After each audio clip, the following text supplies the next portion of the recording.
Everybody in. Good afternoon. Hello. Hi, I'm Linda Hall, and I am the Director of the Office of Children's Mental Health. And I have the pleasure of hosting Parfaite Ntahuba from Burundi, who is a leader in women's health and peacemaking in Burundi. And I will share with you a little bit of her bio, but just wanted you to know that I thought this was just such a special opportunity to have someone from the other side of the globe who is really, invested in trauma healing to come and talk with us a little bit about what she does. Parfaite is here as part of the African Great Lakes Initiative of the Quaker Friends Peace Teams. So the Quaker Friends Peace Teams are operations around the world working on helping people live a more peaceful life and creating the opportunities for peace rather than war. We have initiatives in Africa, in Central America, in Southeast Asia, and now there's a new one in Europe and the Ukraine. So we just recently, last week, we had a meeting, the first face-to-face meeting of these folks since the pandemic. And we got to go there and meet people in person from all over the world. It was amazing to be, I think I counted up 11 different countries that people were from, all doing some similar things, a lot of alternative to violence program, which was a program actually started in the United States with prisoners in a prison in New York, and has grown to be, it's a strategy, a little bit like trauma-informed care, how we kind of shift to thinking about what happened to you rather than what's wrong with you. It does kind of that, but it's a little bit like that, a little bit like cognitive behavioral therapy or dialectical behavior therapy, having people think a little differently about how they relate to other people and how they manage emotions and manage anger.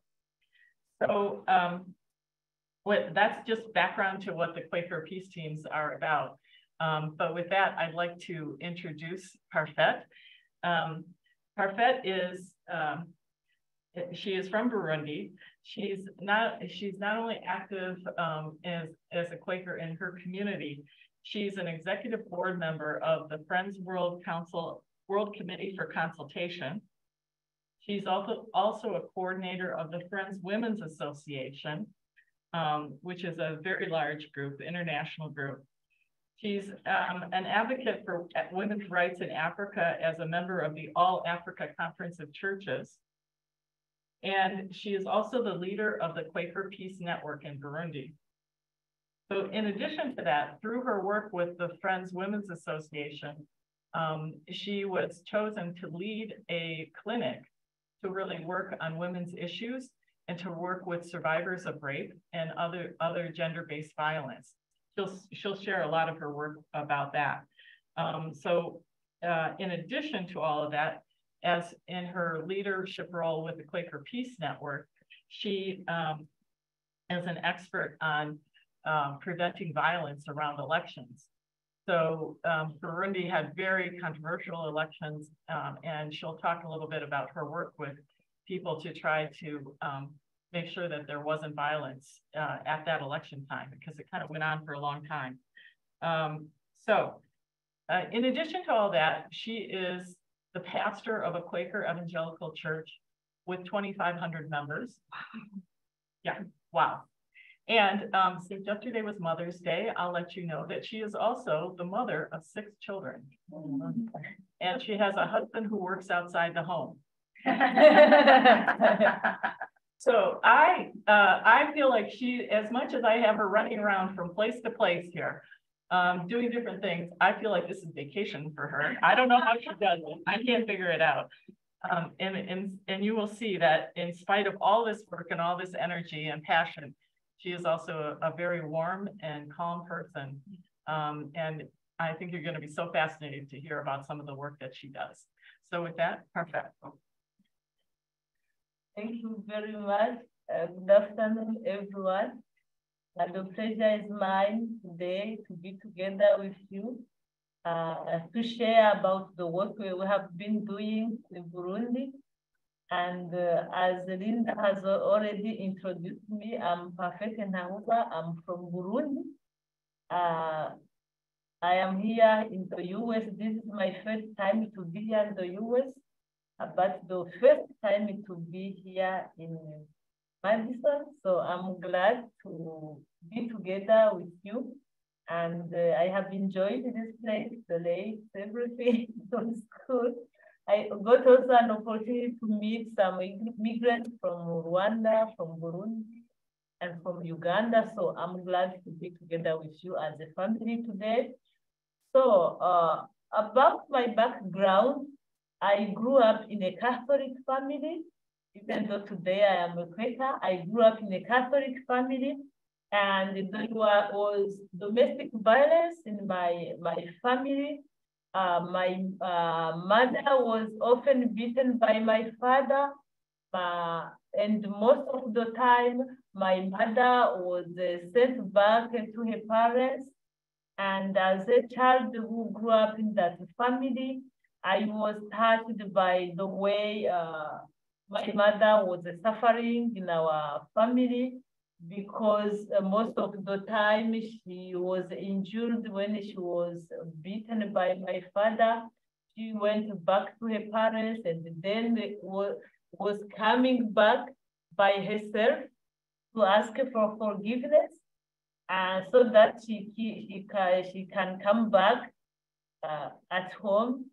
So for me, I saw as if my mom was like a slave, and it has touched my heart. And since my childhood, I was against domestic violence. Since my childhood, education was a priority for me, because I was thinking that my mom was suffering because she was not able to go to school, to be graduated, to have a diploma, and to have a job, so that she can have some financial income at the end of the month. Although she was working hard in our family, but as she was not bringing some money, the work she was doing was not appreciated. So it was since that time that I was against domestic violence. And I remember one painful moment when my mom went back home to her parents for a period of 6 months. And I was 7 years old. I was the first child in my family, but the firstborn daughter. And I remember that I suffered much that time, because I had my little sister who was 5 years old, my little brother who was 3 years old, and I had to care for them, to find the food for them, to prepare food, to go to find the firewood, water, because in our context you have to go to seek for water. And I was at the same time going at school, so the period was so painful for me. But I'm glad, because it has been a learning experience. It has prepared me to be a leader since I was still a child.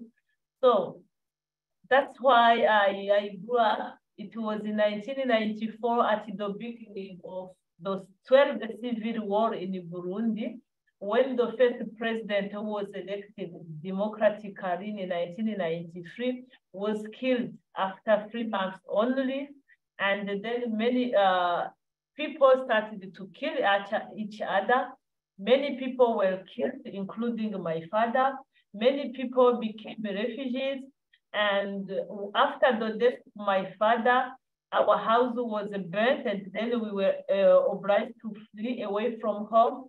And we were received by a Quaker family who was very supportive, who was so caring. The husband and the wife were supporting each other, loving each other. And in that family, I saw that a life without domestic violence is possible. And it was at that time that I joined the Quaker family because I told it to myself, this is the kind of life that I want. So today I am a Quaker and I am a pastor, and I'm glad to work with the Friends Women's Association, which is involved in healthcare and women's economic empowerment, because we have understood that most women suffer in their homes because they are at 100% dependent on their husband. That is why we have understood as Friends Women's Association that we need to empower women economically to face the issue of gender-based violence, which is rooted in our Burundian culture. So I'm going to speak about women's healthcare and economic empowerment in Burundi. Next slide. The next slide is about the map of our country, Burundi. Burundi is in Central Africa. In the northern part of Burundi, we have Rwanda. In the western part of Burundi, we have the Democratic Republic of Congo. In the eastern and southern part of Burundi, we have Tanzania. Our Friends Women's Association started. Next slide. Yeah, it was in 2002, after attending a seminar on trauma and HIV/AIDS, when a group of women from the Evangelical Friends Church of Burundi came together to initiate to form the Friends Women's Association. And the main purpose was to respond to women's needs re and post-conflict, to work together to address the issues of poverty, HIV/AIDS, sexual violence, and the post-conflict trauma in their different communities. Our mission, and next slide, yeah, the Friends Women's Association FWA mission is to provide a comprehensive community-based health care to women and their families, to promote women's leadership and autonomy, to strengthen peace and solidarity in Burundi. This is the mission of our organization. Next slide. Yeah, we and our organization, Friends Women's Association, we have 4 programs. The first program is caring for HIV positive people. The second program, go back. Yeah, the first program is caring for HIV positive people. The second program is improving women's reproductive health. The first program is rape survival support, and the fourth program is action on gender-based violence. About the first program, next. This particular program goal is to care for HIV positive people holistically through medical care and psychological care. And we conduct regular blood count tests. We organize group discussion and self-help groups for stigmatization prevention. We organize community awareness to encourage voluntary HIV screening for key population, particularly sex workers, and we provide medical follow-up for HIV positive beneficiaries. Next. The next slide is about some of the results of this particular program, where we have some our beneficiaries who are now testifying that their life, their health has improved after they came at FWA. And this is one testimony from one of our beneficiaries, whose name is Olga, who said, I was almost dead, but now I'm alive because of FWA. When I came at FWA, I had 35 kilos, but now I have 50 kilos. And at the end of March 2023, we had a total of 330 people infected with HIV/AIDS, including 267 women and 63 men who are under antiretroviral treatment in our center.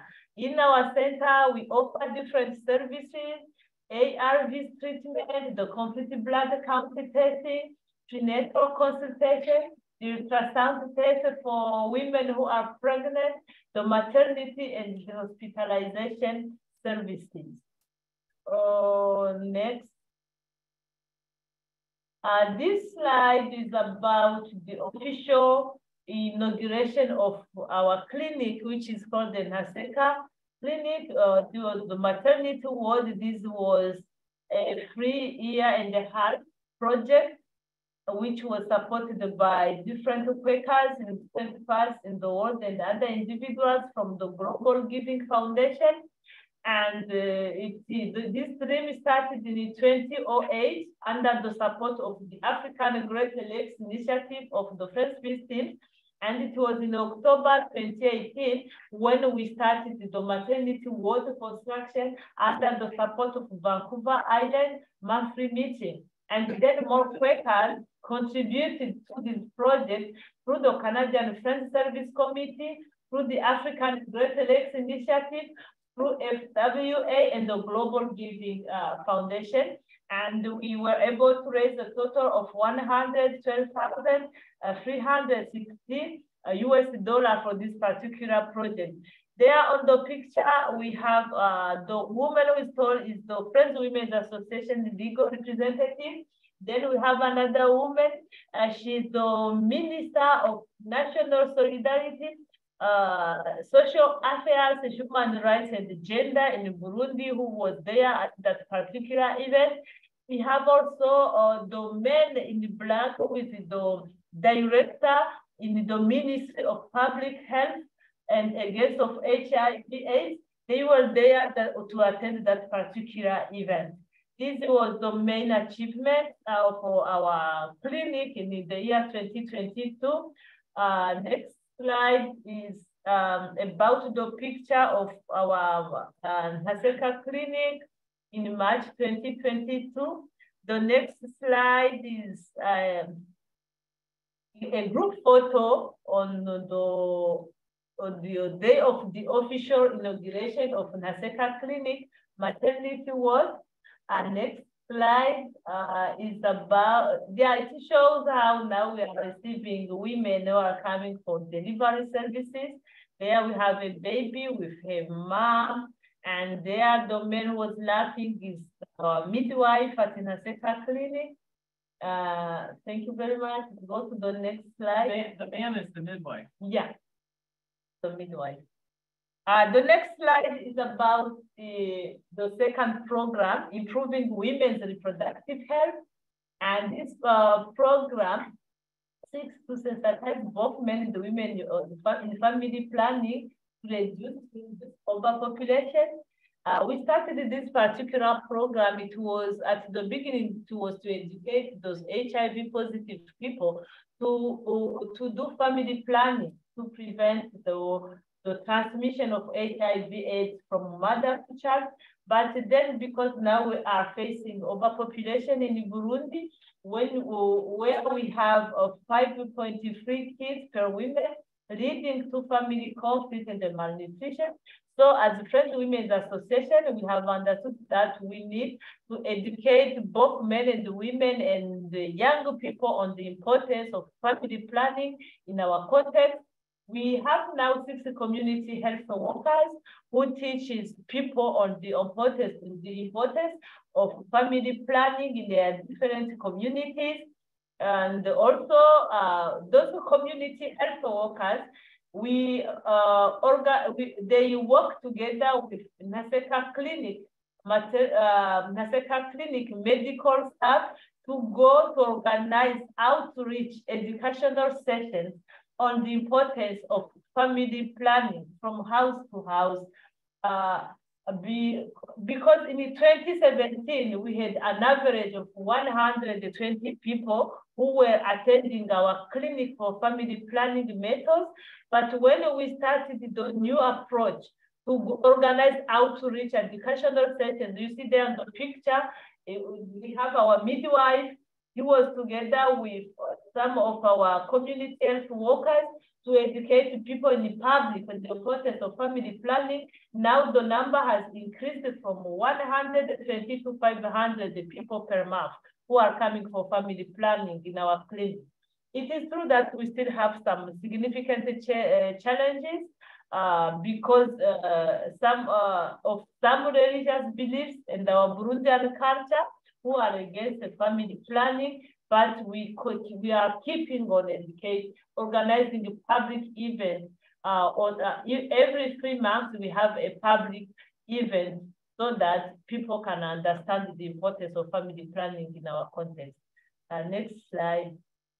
The next slide is a picture. We have there our midwife and one of our nurses who were educating people from house to house on the importance of family planning. Next slide. Yeah, it is a group photo for younger girls because now we are also educating young girls on sexual and reproductive health so that they can ask their questions that they have, so that they can discuss among themselves and be ready for family planning methods when they will get married. The next slide. Next slide is also a group picture with the younger girls after attending a group discussion on the sexual and reproductive health. Next slide. The next slide is about our first program, Rape Survival Support. Why we started this program? We started this program because through our HIV positive beneficiaries, we have learned that some of them have been infected with HIV/AIDS through sexual violence. That's why we started this particular program. And it is these particular programs, Rape Survival Support, help survivors of gender-based violence to heal and reintegrate into their communities, both socially and economically. With this particular program, we run trauma healing workshops for gender-based violence survivors. We organize home visits to know how they are doing after a 3-day trauma healing workshop. We provide medical care. We encourage them to organize themselves into self-help groups, to run income-generating activities together, to attend what we call a state business school as a way to empower them economically. Next slide.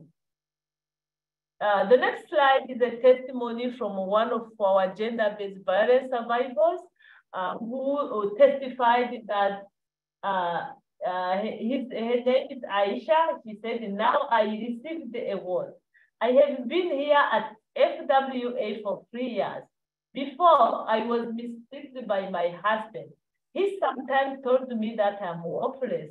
I joined the self-help groups, and at the end of the year, I showed him the money I saved and my interest. From that moment, he began to support me in saving. To do the savings and credit, now we achieved a lot, many things. We have built a house. We have water and electricity in our house. Here I would like to clarify that very few people have water and electricity in their houses. Because I think that here in the US, if we hear that someone has water and electricity, you think that it is normal. But for us, if someone has water and electricity because others need to go to the river to find water, so it is good or to the public. There are some public areas where they can have water. To have water and electricity in their own house, it is a privilege. So then she was saying that they have water and electricity in their house, and we have bought another plot of land. I'm pregnant, I'm coming very far from here. But he encourages me to come and to save money. Before, my husband received the money, but he wasted it in beer. But today, see our achievement.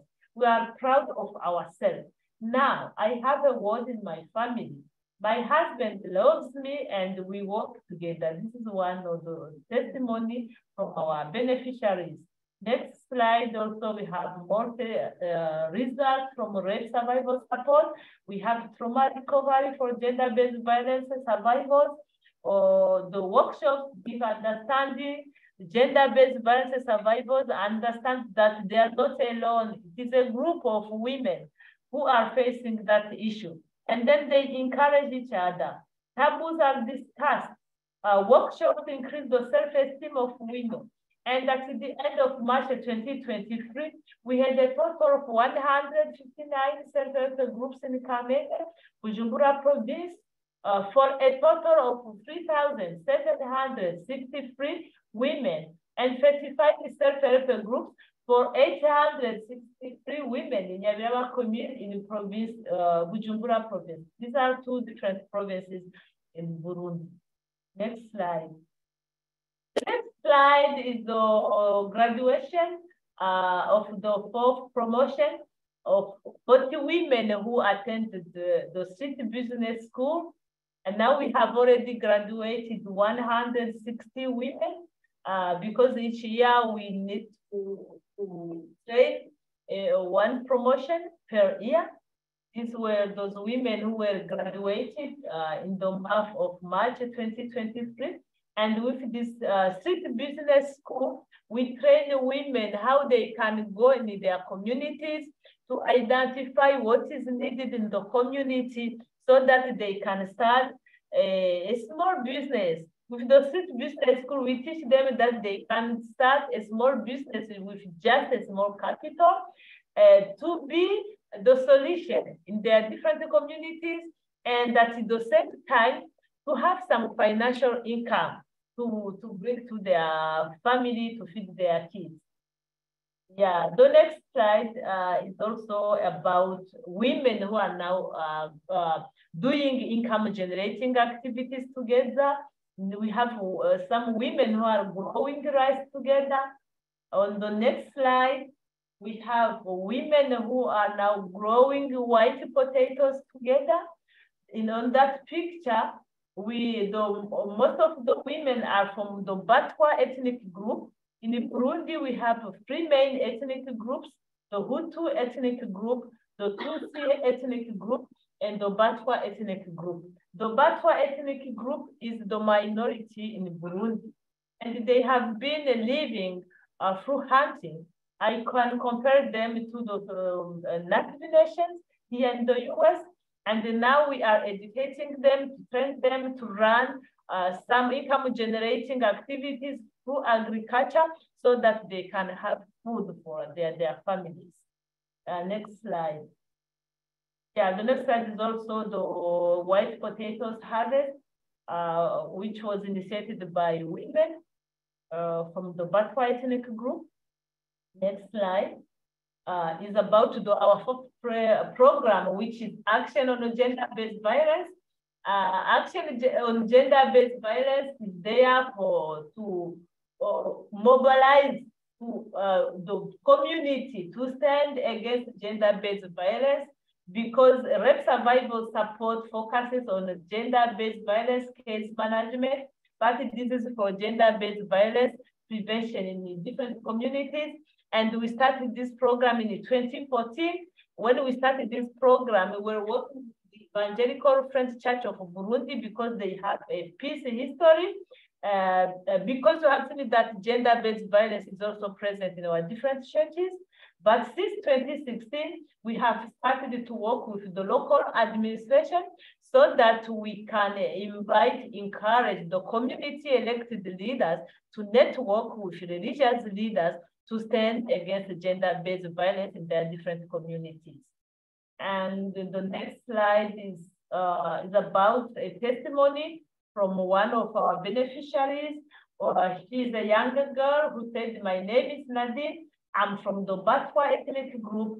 I was told that Batwa do not study, and I was discouraged to go to school.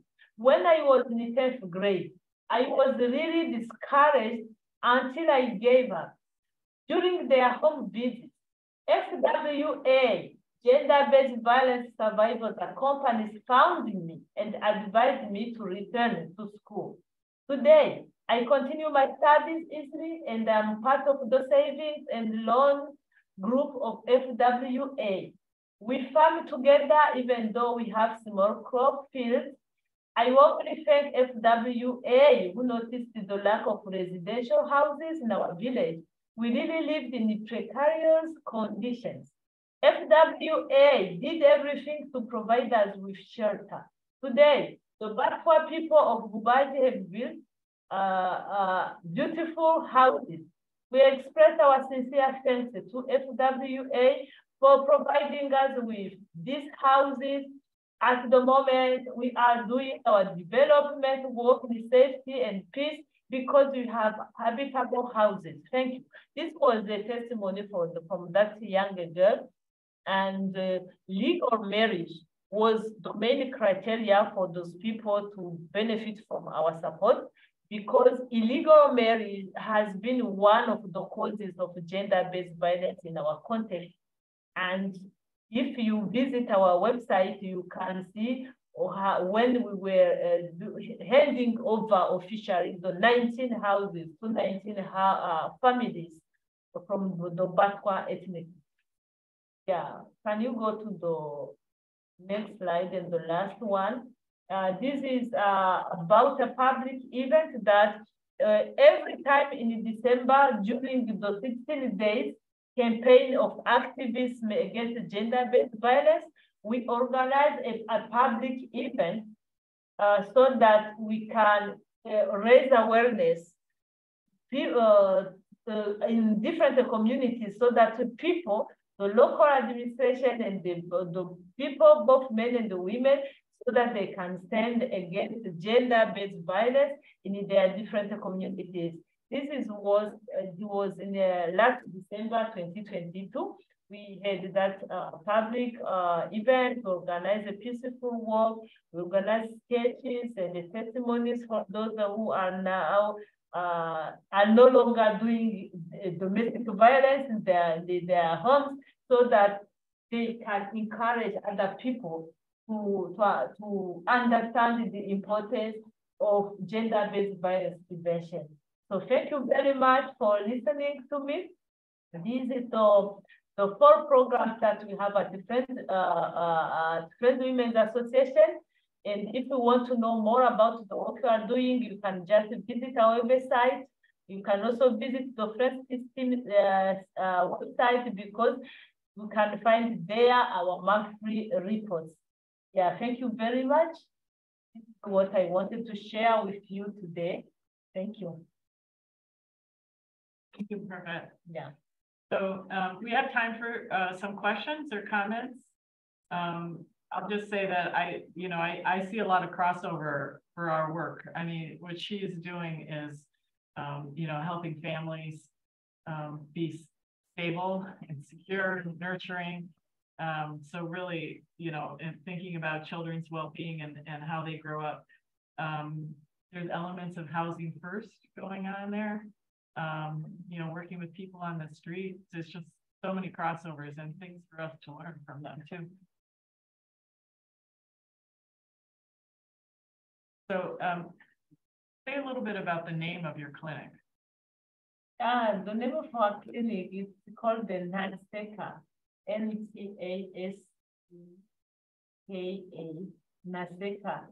It means doesn't laugh. Actually, it came from a saying in Burundi that when you see a woman who is suffering, you should not laugh at her or criticize her. Instead, you should do something to support her so that she can recover, or she can move out the suffering. Yeah. So, and maybe you could talk a little bit more about some of what happens when you bring people together in the self-help groups, and the work with not only women but men in understanding the importance of family planning. Okay. Oh, thank you very much.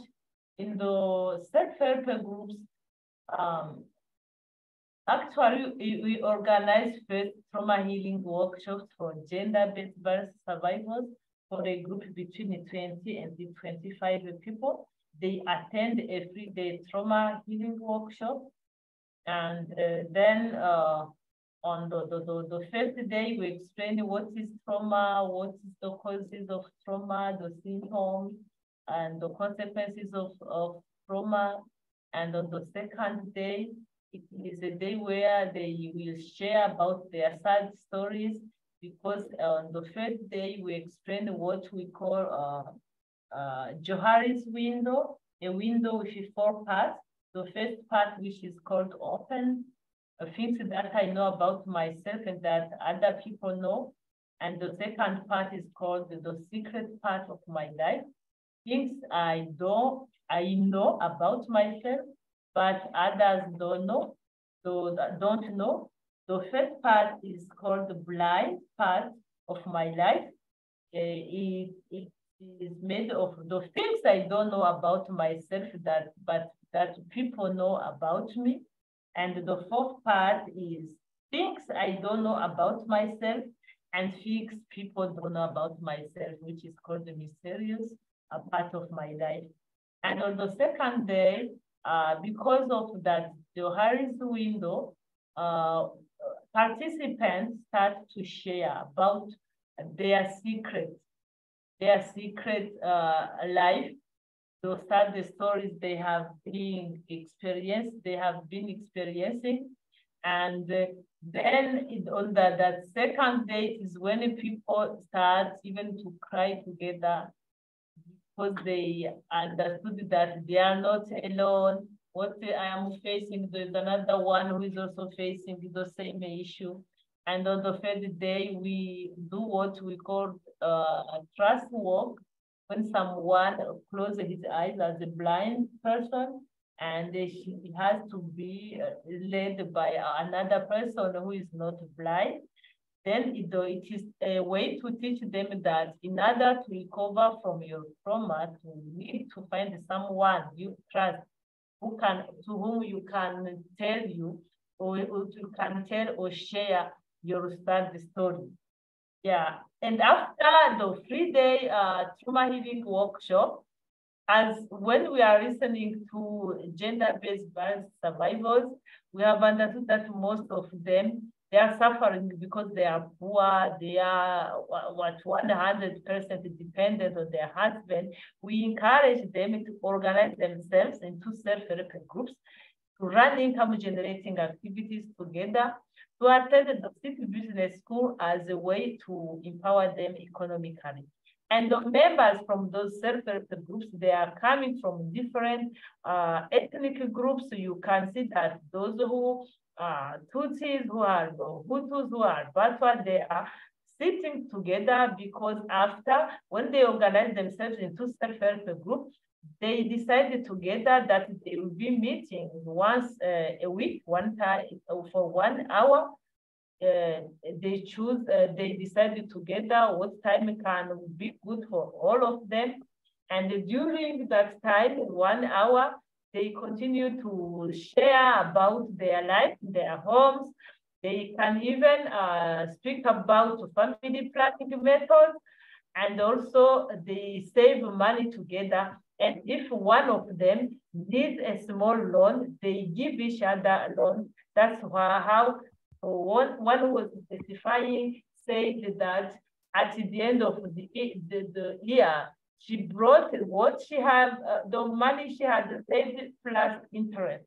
Because if someone takes a small loan, she's going to bring the small loan with an interest and benefit of between 3 and 5%. And this is what we are doing as an association. So I think you can hear that even though almost everyone in Burundi is a person of color, the divisions between the different ethnic groups are as intense or more intense than what we have here. And so when they bring women together from these different groups, there's a lot to overcome. Such a lack of trust. But people live a lot closer together, I think. Their living situation is a little less segregated than ours. So for us, we live together, we live in the same community. Because you cannot even not differentiate that someone is a Tutsi or a Hutu. but who are coming from those communities, they are very short. They are very short. We are living together. We speak the same language. We have the same culture. It is not even understood how came those things. From the history, we were told that when the colonizers came in Burundi, they were the ones who divided people, think that because you are tall, you are beautiful, you are inclusive, and the ones who were doing agriculture, they were called the Hutu, and that one was the first nation. And today they are the ones who don't have the land, and they have been surviving through hunting, but today we don't have those forests. They don't have, with the laws, they are not allowed to go and fish anytime they want. So that's why we have now started to encourage them to try also agriculture as a way to find food for their families. The Batwa are essentially hunter-gatherers, and because forests have been chopped down because people put on wood fires, so the forests are gone. They have no place to hunt anymore, so they're trying to help them become farmers instead. That's been amazing. Yesterday we drove to, we went to Milwaukee, and she see these farms. In her country, farm is more like 1 acre, and that's what people live off of. So is land privately owned, or is it always the land shared and owned? Government own all the land, or do people own the land? Individuals, people own the land. They have big land, and that does not have. Those who have been ruling, ruling for many years, are the ones who have bigger lands. I just want to commend you for the strength and resilience that you have for what was clearly trauma that you experienced.